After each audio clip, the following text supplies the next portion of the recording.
नमस्कार मैत्रिणींनो, आज आपण करणार आहोत वाटून कांद्याची चटणी. एक गावाकडील पदार्थ. असं भाजी नाही काही खाऊ वाटली किंवा असं वेगळं काहीतरी खाऊ वाटलं की आमच्या गावाकडे असं कांद्याची चटणी करतात.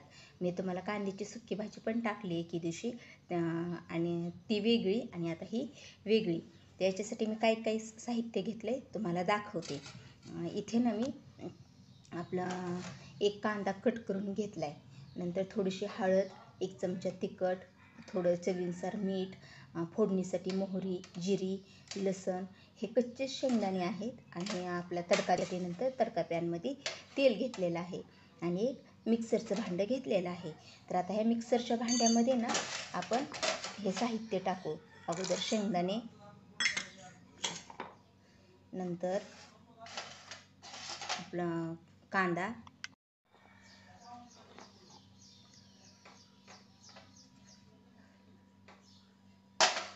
नंतर याच्यातच मी हळद किंचितशीच घ्यायची, जास्त नाही.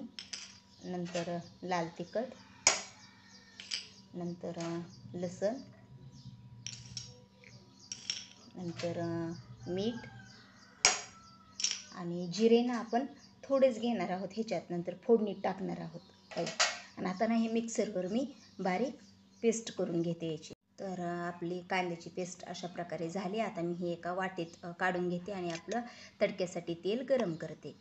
तर आपण तेल पॅनमध्ये गरम करायला ठेवले आणि आपली जी कांद्याची पेस्ट होती ना ती मिक्सरमधली अशी वाटीत काढून घेतली मी.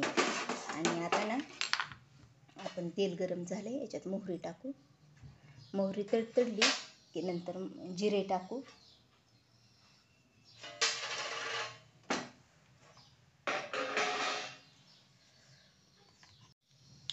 आपली मोहरी तडतडली, मी गॅस बंद करते, फोडणीत करपल म्हणून. आता याच्यात मी जिरे टाकते. आता जिरे फुलले की ही फोडणी ना आपल्या ह्या चटणीवर टाकते मी आपले, आणि हे चांगलं मिक्स करते मी. तर आपली कांद्याची चटणी तयार झाली. जर तुम्हाला माझी ही कांद्याची चटणी आवडली असेल तर माझ्या व्हिडिओला लाईक करा, शेअर करा आणि कमेंटमध्ये सांगा. आणि तुम्ही पण असे प्रकारे कांद्याची चटणी करून पाहतो, मला नक्की आवडेल.